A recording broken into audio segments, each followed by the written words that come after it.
Welcome. This is our top 10 must-read books. We read roughly about 100 books a year. That's 8 books a month. That's 2 books a week. So it's fair to say we've selected the best books from a decent-sized talent pool. So I'm going to start with my number 1 must-read book. You have to read this book immediately. Switch this video off and go and read it now. And it is How Emotions Are Made by Lisa Feldman Barrett. I knew, look at his face. He's like, how can that be? That is the number 1 book. It makes the most amount of difference to your daily life. It puts you in the driving seat of your own life. Before reading this book, you are a passenger in your own body. This book frees you, and for that reason, it has to be number 1. So, obviously, the book is about how emotions are made. It's a neuroscientist, a neurologist, and basically, emotions are made, not triggered, So the book is emotions are constructed. Yeah, the book's fantastic. Everything you think you know about yourself, you don't. You was wrong. Yeah, it was incredible. So for that reason, it's my number 1 because I think it makes the most amount of difference to your daily life. I disagree, but at the same time, it makes an incredible amount of difference to your daily life. Really, you disagree with that statement? The most amount? Yeah. Really? Okay. Incredible amount of difference. It makes an incredible amount of difference. And the reason why I would say this, and I even said this where I put it, where I put it's going to disgust you. Now that I know you put it, not disgust you, but it's just, you're just going to be like, that means it's not even the top. Well, no, it doesn't mean that. It doesn't mean that. Relax. But at the same time, it does, because most people think emotions are what we have rather than something that we construct. So we live our lives as slaves to our emotions, and we sleep like babies at night. We're happy with it, and we think we're successes in life for being slaves to our emotions. So the fact that this opens your eyes and actually tells you, well, actually, you don't really know what emotions are. It's not something we have. You think you can empathize with somebody on the street. You can't, because they're not feeling anything, and neither are you. And you're just relating to what you think. Exactly, you're relating to your memories of how you think they are feeling based on clues. So it's keep all talking just... it up. Keep talking it up. Yeah, it's a really good book. It's a really good book. But this is top 10, There's no shit books here. So my top 10 is obviously ultra-processed people. Your first one. Number one, ultra-processed people, 100%. These are things you're putting in your body. Chris Van Tulken. These are things...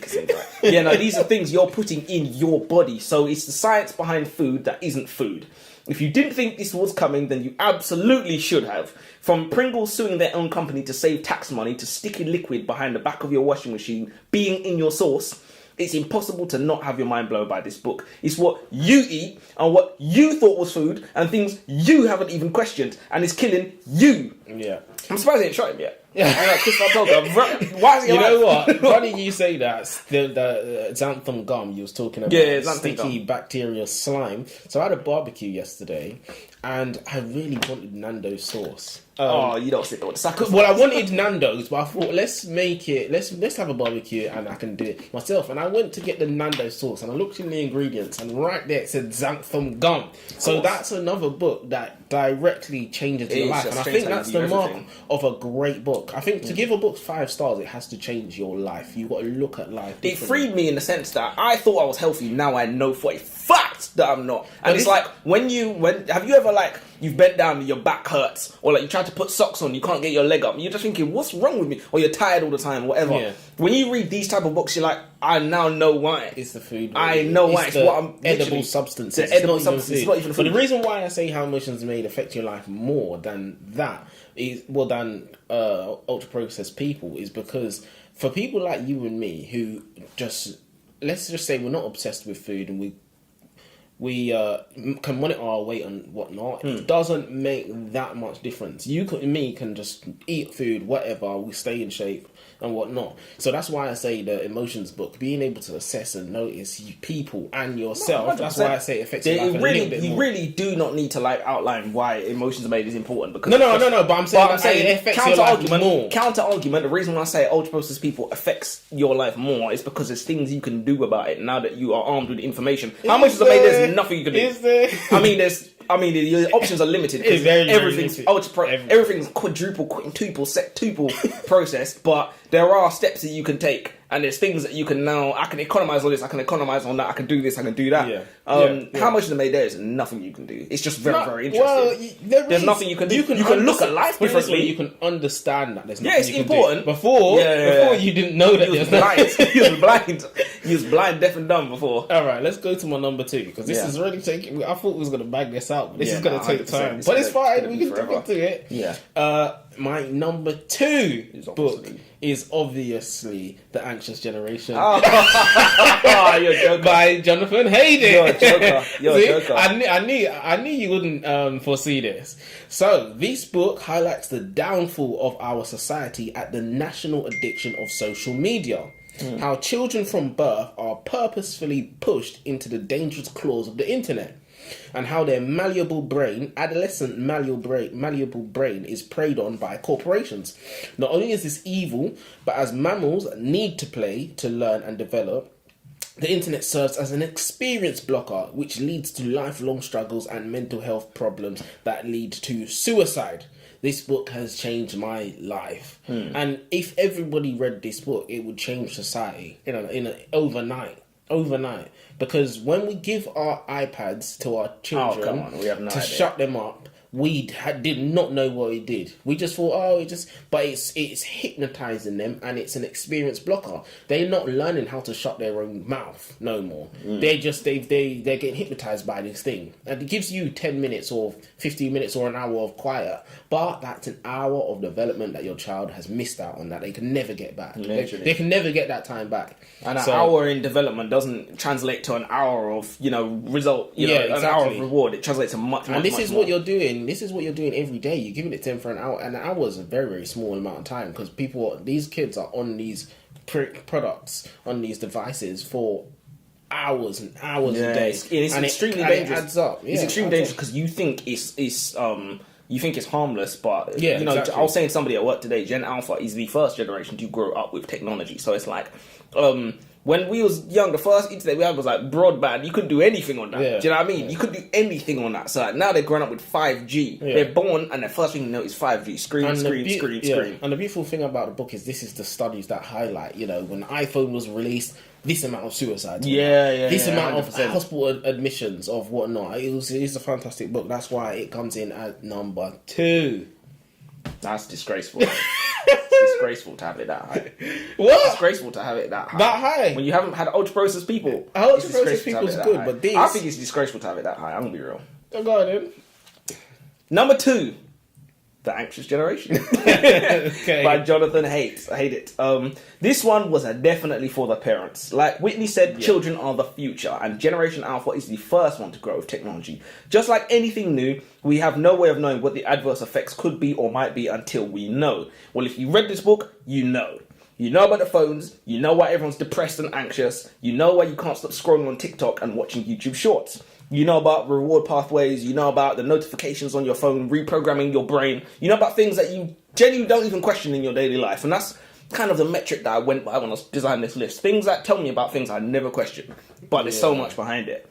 Which is why it's number 1. it is better than Ultra I think there's a lot of books here that have a claim to be number 1. Okay, so alright, how much better is ultra processed people than this then? Do you think it's close? Do you think it's miles better? I think was it hard to... For my three, my top 3 are very, very, very close together. So any one of them could easily be number 1, in my opinion. Very, very, very close. Do you think together.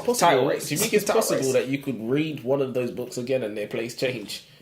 Yeah, that's literally what I'm saying. Yeah, it's that close. So this is how you feel today. It's that close. It is that close. Yeah, because obviously you would have, when you read a book, you would have missed things. Yeah, exactly. So you might read something else. When things are fresher in your mind as well, you feel differently. What I really wanted to do actually was what I did. No, I didn't. For some of the books, I briefly scanned my notes, and I was supposed to tell you to briefly scan the notes. That's a good idea. Actually. It's too late now. Yeah, it's too late. But just to reawaken yourself. That's good. But yeah, that would have been a good idea. But I think it's that close between my top 3, and we'll get to my third one in a moment. But it's that close between my top 3 that it could have been any one of them. You could just close your eyes and genuinely, and any one of them, I wouldn't be that mad that I've You're put not happy about my list. No, I'm not, to be honest. I think I've given legitimate reasons. No, you've definitely given legitimate reasons. I don't think it's a crime. My number 3 is... If it's not ultra-processed people, if it's not ultra-processed people, I'm going to hit you. My number 3 is, of course, the politically incorrect guide to climate change. You had Marc this way Morano. harder. You had this. So, like this blew your mind. To be fair, you actually you loved it. You actually loved this one. Remember, you know what? You're a climate change denier. That's why he'll actually rattle people on Reddit about climate change. He loves it. No, it was a fantastic book. And I remember I told you I read it before, and then I reread it for this. Yeah, remember that. So my number 3 must read. You have to go and read this book. And this could have been number 1. Politically Incorrect Guide to Climate Change by Marc Morano. This book is another life-changing book that blows the lid off the climate change activists' conspiracy and highlights how the government used fear to steal billions of pounds of taxpayers' money. It shows how unusually stable the climate has been over the last couple of thousand years, and how the temperature of the globe has only increased by 1 degree in the last 150 years. And lastly, how it is impossible to control the temperature of the globe by trying to control CO2, which is something we can't even do anyway. And for that reason, this book is my number 3. It's science. It's the science behind the bullshit. You know, Rupert Murdoch and things like that. Yeah. You know, who controls the papers. So, you know, it was a fantastic book. And again, if the globe read this book, we would save ourselves billions of pounds. Which is why it's so important. It's really interesting because the day after we read this book, and I remember this so clearly, the day after we read this book, I had an induction at work, and they showed us like this team building video that, you know, must circulate around the company, and it was basically how people with opposing views can come together. And like one person was like, I feel like all feminists are angry, and a woman was like, you know, feminism has to be the number. And then the second group of people was talking about climate change. And the funny thing is, before I read this book, I was not really exposed to the world of climate change versus climate change deniers. I didn't realise there was like a battle in the on the social media, on the internet. Yeah. Between these two factions of people, where one group of people were saying, you know, of course we have to do something about climate change, we're all going to die tomorrow. Yeah. And then there's another faction of people saying basically what you say, like, it's gone up 1 degree in the last 100 years. I've seen pictures, side-by-side pictures, where they're literally like, this is like this city in 1850, and this is this city now, it's exactly the same. Like, the ocean has not risen, not 1 inch. Yeah. And people will be like, look at Liberty Island. In 1850, there's pictures, you can find them. The sea has not risen 1 inch. Yeah. And people are saying... But this is the funny thing is, even if the sea has risen, that's not due to humans. It's not anthropogenic. And here's the funniest thing as well. There's letters and there's documents and there's scientific papers from 100 years ago where people said, in 20 years, the world's going to be unrecognisable. And that's 100 years ago. Yeah. So exactly. it's ridiculous. And, like the book outlines all this stuff, you know, 100%. It lays it out for you. So, you know, but yeah, let's go to your number 3. My number 3 is How Emotions Are Made by at least Feldman Barrett. Top 3. Yeah, top 3. I feel like I have a very, very solid top 3, but there is no top 3 without ultra processed people. So you fumbled 100% factually. So wait, just to recap, your first one, ultra processed people. Oh, yeah. Second one is Anxious Generation, and third one is How Emotions Are Made. Yeah, that's solid. Top 3. Solid top 3. Your one would be solid if ultra processed people was in there. So you've got have to call one of them, and it has to be the climate change one. Well, if you was gonna call one of them, it would have to be the climate change. No, you're gonna call Anxious Generation. You're gonna call How Emotions Are Made. It's not doable. It's not doable. Yeah, but okay, How Emotions Are Made is the one that you literally just said. No, look, think about it. It makes the most amount of difference to your life. But if you didn't read it, you'd be fine. You would be fine. So how can it make the most amount of difference to your life? Because when you know, it can make difference. So you have to read it then. So you have to read it. What do you mean? So you have to read it, is what you're saying. Yeah. So then you can't say if you didn't read it, you'd be fine, because you have to read it. Do you know what I mean? Those no, two I get what you're cannot saying. exist at the same time. No, but it's what you said. It makes you contemplate things you've never thought about. Yeah. Do you get what I'm saying? Yeah. And you don't really think... This is the thing. Because... do you know what it is? Because emotions are so human. It's so... It's not anti-human. It's like anti-human almost. You know, it's like, that's just the way things are. Yeah. You know, you don't think about what triggers it and whatnot. But yeah. But the climate change one is a conspiracy. That's like uncovering a conspiracy where you're literally like, I have been lied to. Like, because when you're reading the emotions one, you're not thinking I've been lied to. You're just thinking I just didn't know. No, but you have been lied to. You have been lied to, but it's not like you've been lied to. It's just you've been listening to people that don't know what they're talking about. Yeah, and it's and lots of people are saying, you know, when people say to you, how do you really feel? You don't know. That's the answer. It's you like, don't know. What were we talking about? This is what it is. So with the emotions, we say it's not conspiracy because there's no motive. Do you get what I'm saying? Yeah. So it's like what we was talking about in terms of, what was it? Muslims, you know, when the Muslims astronomers and we don't know about it, and you say it's a conspiracy because there's no motive behind it, which is the reason why I think it doesn't count for a conspiracy. Okay, but yeah, let's the reason why I said it did count for a conspiracy is because I said there's no way it's happened by accident. So if it must be a motive, we just don't know what it is. There's no way you accidentally forgot the most important, most influential people in scientific history. Yeah, but in terms of the emotions now, you know, it's just what we thought.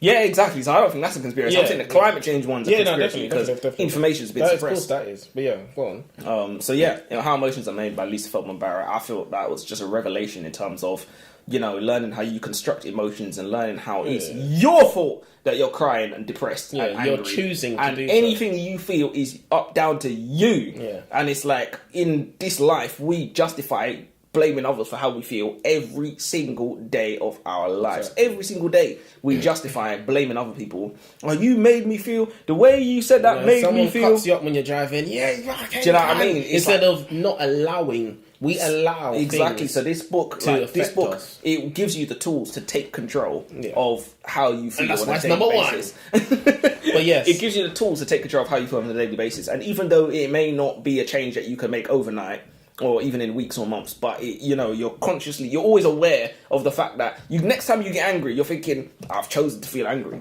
Yeah. Because the book proves you do not know which emotions are which. Yeah, it literally gives you situations where you cannot explain which emotions are which. I even said in the video, if you see a woman crying, like, you think crying, you think sadness, but people can cry from happiness, they can cry from joy, they can cry from shock, they can cry from pain, you know? They can cry from all kinds of things, and it's the same tears. So it's proven that you really don't actually know emotions. You can deduce which emotions are which based on clues. Guess. Exactly, you can make a very, very educated guess, which humans are known to be good at, but you don't know. Yeah. And yeah, so that's number one reason. And lastly, to say, everything we know about emotions, we've pretty much learnt from television, and these are from actors who don't feel the emotions that they are literally their whole job is to fake emotions. Yeah, so yeah, coming in number 4 is, we know it's gonna be Ultra Processed People by Chris Van Tullen. I'm not gonna talk about it again because we've already spoken about it. So let's go to your number 4. Wait, top 4. That's still good. There is no bad book. Jesus Christ! And what would it make you feel better if all the books are like this? Yeah, no, that's what I think they are. That does make me feel better as well. So yeah. Well, I think it makes me feel better, but I don't really know how I feel. Ultra Processed People's down here. Yeah, come on, what? Number 4. What's so great about Christianity? Christianity is easily the biggest and most iconic religion in the world, and we live in Christian countries. Well, I don't know.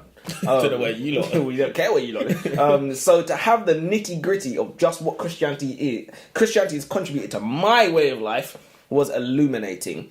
And it's just, you know, it's so much bigger in my world than I actually thought it was, and it's so much bigger in your world. If you think, well, I'm not a Christian, so that has no effect on me. Wrong. You're an idiot. Do you know what I mean? You're uneducated. You're a disrespectful, uneducated. You're uneducated. That's what it is. 100%. It was a fantastic book. And it's my number 9. I should have numbered this 2, 3. Yeah, I numbered mine 5. That's my number 5. So you're on number 4. That's my number 5th book. But it was a fantastic book, and I'll give you an example. They said, if you think that justice should be measured, then that's a Christian value. That came from Christianity. 100%. So the Athenians, you know, ancient Athenians, if you went and killed one of them, they'd come over to your land and kill everybody. 100%. And they would think, they believed, life is priceless, right? You know, you can't just measure one life. You know, it's priceless, so we'll kill you all. 100%. So it was Christianity that brought in the justice should be measured. There was a quote in the Bible where Jesus said something, but I don't remember what it was.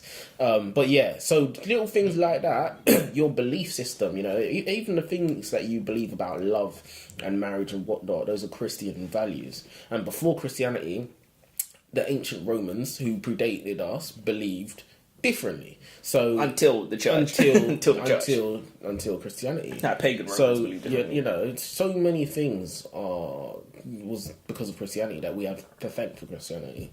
So yeah, and it's mocked every day of our lives. Yeah, you know what I mean? It's insane. Your number 5. My number 5 is Inglorious Empire: What the British Did to India. This was a crazy book for me because it throws shade on everything. Like growing up in England, what you think Winston Churchill is versus what Winston Churchill actually was. So, for example, I'll give you an example. I was watching Doctor Who the other day, right? And there's an episode where the Doctor lands in like wartime London, and he's in the bunkers and whatever, and he's, you know, they're dapping up Churchill. Obviously, it's a British TV show. Churchill's a British hero. He's obviously going to look good in the TV show. Every single minute episode, I was there thinking, how can you be there dapping this guy up off the note? So the Doctor hates Indians, basically. It's canon. It's canonical. Yeah. So it's crazy the kinds of things Churchill did, the kinds of things Churchill said. And it's not even really about the Germans, which are like his most infamous statements. He said Indians are a beastly people, a beastly religion. He starved them to death just because he could. You know, he rerouted resources from India, away from India. Like, that killed millions. Do you know what I mean? Millions of people. Millions of people. And needlessly too. Bled the country of every single drop of wealth that it possibly had. It was one of the richest countries in the world before the British colonised it. And now...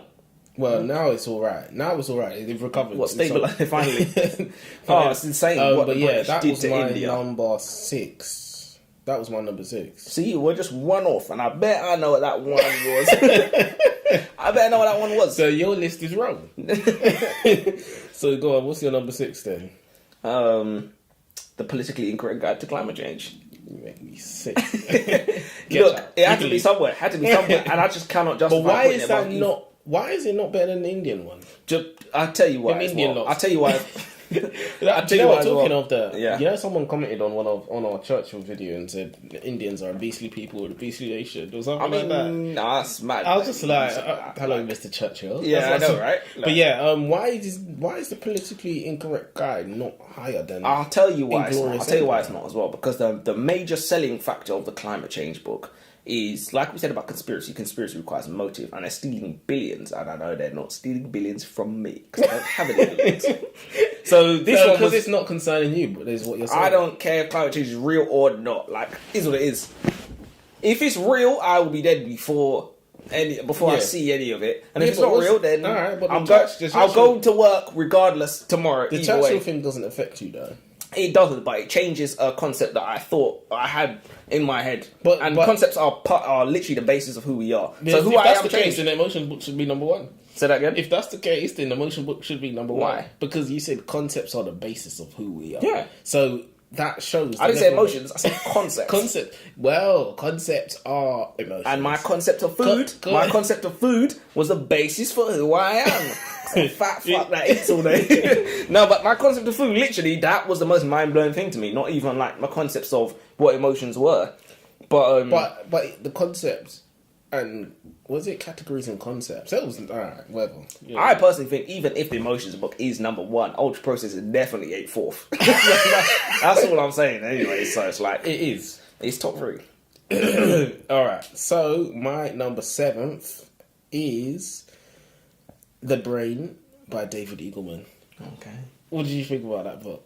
Oh, I really liked it. But you know what? But it was a book by a scientist for scientists. That's literally what it was. There were some things that were just mind blowing that I never even thought about. So when I did the eye challenge, where I said follow my finger across the screen, and if you follow my finger, your sight will be smooth, right?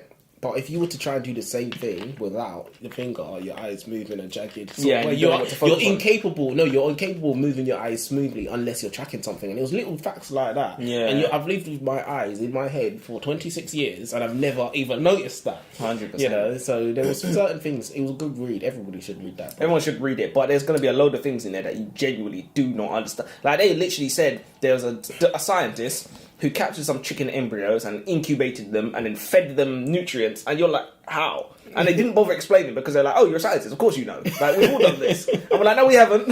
What do you mean? I didn't even notice. I didn't understand that I didn't understand. Do you know what I mean? There were some things that I just skipped over. I just said, let's just start from the next paragraph. 7.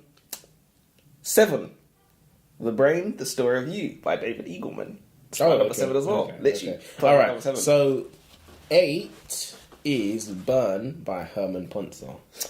I did want to put this. Yeah, you didn't think it made it? No. Well, look, we'll get to it, but it was very good. It was very, very, very. So good. is it in your list? No. Okay, so we can talk about it then. Yeah, we can talk about it. It was the nutrition one with the metabolism. I'll tell you why. I thought it was very good because it finally put to bed the misconception about calories and about foods and about hunter-gatherer societies, and also foods, what do you call it? Diets, like the carnivores, the keto, certain things that are not backed by science. You know, people always say this thing, oh, eating carnivores natural. We didn't eat carbs when we were hunter-gatherer tribe, which is bullshit. So it's the science behind how to actually lose weight and how to monitor your body and whatnot. So that's the reason why I thought it has to make the list.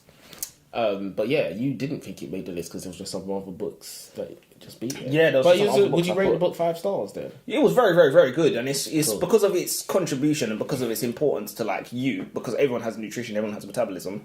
Yeah. You can't really say it's not worthy of anything. But yeah, no. I think it's our highest view non-fiction book. Look, wanted to. There's other books. I don't necessarily think there's other books on my list that were all the books on my list were better than that, because I don't think that. But there was books that I enjoyed more, and there's books that I felt had a better contribution to. Okay, go on then. What's yours then? What, 8? Yeah. Scary Smart: The Future of Artificial Intelligence by Mo Gawdat. That book was a whole lot of nothing. No, it wasn't. It was a whole lot of nothing. What did you expect? What did you expect? No, what I'm saying is it was too much speculation, and all you can do is that's all you can do. But for me, it's got to be something to take away, and it was entertaining. Yeah, it was entertaining. But we know it's all wrong. We don't know it's all wrong. We do know. We just don't know it's right. We know that's not the same thing. We know it's all wrong. Listen, at the end of the day, be scared. Be scared. And it didn't scare me enough scared. as well. It didn't scare me enough, but be scared. And there was some information in there. There was a lot of information in there, actually. Like the Chinese game Go. The Chinese game Go is so complicated that's ridiculous. that it has more possible moves than atoms in the entire that's universe. Insane. Isn't there like 2 billion atoms on the tip of a pencil or something like that? It's like, what? Getting to numbers that we can't even fathom in our minds. But this is the thing. That's what the book was full of. It was full of unfalsifiable facts. So that's the problem. It's as cool as it sounds. That's an issue. Oh, it's crazy though. But it's like anything that gets you talking. Number 9 is, or did you go with your number? I went number 8. Yeah, it was Scary Smart. Yeah. So number 9 is Knife by Salman Rushdie. I was gonna put this 9th as well, and I took it out. So it's not on the list. No, it's not on the list. I took it out. Okay. But I really, really thought this was, and it genuinely made me. Just for context, Salman Rushdie is a man who was attacked. Author. He was attacked at a conference in front of 4,000 people, and he was in 2021. And in that conference, he was talking about how we can keep writers safe. Literally. And he got attacked and he got stabbed 12 times in front of 4,000 people, including in his eye. The book was about his experience and trauma of getting over that and, and whatnot, and what it entails, the recovery. It was fantastic. 100%. Fantastic. Essentially, what happened was he wrote a book called The Satanic Verses, which was very, very, very inflammatory. And at the time, to the Muslim community, and at the time, because he wrote it in the 70s as well, when it was just even way worse than it is now. Basically the leader of Islamic Iran, as we know it, or before, because Iran had a massive revolution. he put out a fatwa, which is literally a hit order on this guy, and not only him, the translators. He said anybody involved in this works is I've marked for death. Translators were killed. Literally marked for death. People who just translated. So literally, they just translated it from this language to that language, and that's their job. And they do it for loads of books. And they literally said, "So you worked on that." There's one in Japan got killed. One in America got killed. They ran up on him outside his office or whatever and shot him. People were getting dropped left, right, and centre. And it took 30 years for them to get Salman Rushdie. It took genuinely that long. He must have thought it's over. The guy there was a little young guy who stabbed him, who wasn't even born when the book came out. He was like 23, 24 years old. But yeah, it was a very, very good book. You know, Salman Rushdie said he felt like a coward because he didn't fight back, but also he felt like fighting back would have been pointless because he was like 75 years old. You can't take a 25-year-old man. But yeah, let's get on to the last one. My ninth one. Oh, sorry. My ninth one. I really like this one. You didn't like it. You thought it was too whingy. I really liked it because it challenged a lot of concepts that I had as well. It's Invisible Women by Caroline Criado Perez. It challenged so many concepts that I had, and it brought up so much things that I hadn't even considered.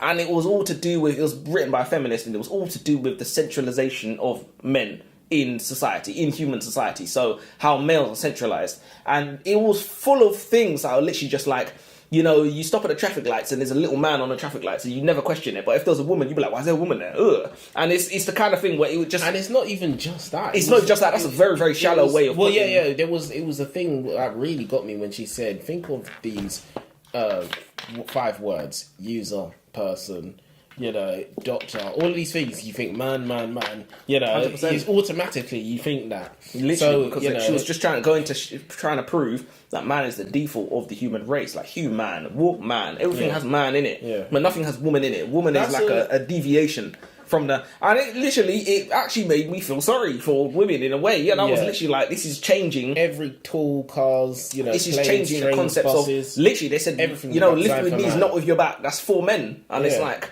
Everything is optimized for men, so we don't even really give women their best chance of succeeding because of what's not set up for them in a way. So it definitely changed concepts inside my brain. So I had to give it respect for that. I see. This is hard because I think that should make the list, but at the same time, these biographies are very, very good. So my last book is My Amy by Tyler James, and that book was so good.